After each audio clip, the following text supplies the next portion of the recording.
লোকরচিত মঙ্গল সমাচার থেকে পাঠ, ৬ অধ্যায়, ৬ থেকে ১১ পদ।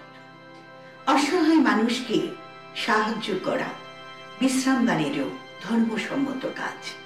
আর এক বিশ্রামবারে যিশু সমাজ গৃহে গিয়ে উপদেশ দিতে লাগলেন।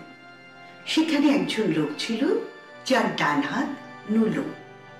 যিশু বিশ্রামবারে তাকে সারিয়ে তোলেন কিনা তা দেখার জন্য শাস্ত্রীরা ও ফরিসিরা লক্ষ্য রাখছিলেন, যাতে তাকে অভিযুক্ত করার মতো কোনো কিছু তারা পেতে পারে। কিন্তু যিশু তাদের মনোভাব জানতেন, তাই নুলো লোকটিকে তিনি বললেন, ওঠো, সকলের সামনে এসে দাঁড়াও।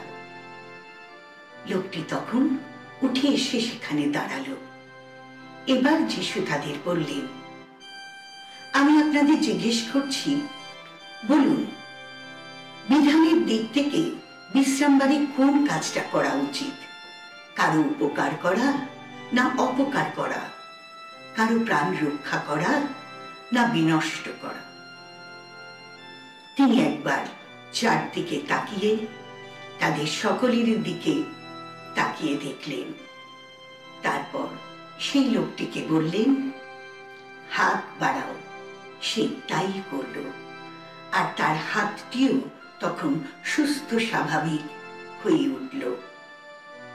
তারা তখন প্রচন্ড ক্ষেপে গেলেন এবং নিজেদের মধ্যে পরামর্শ করতে বসলেন যিশুর বিরুদ্ধে কি করা যায়।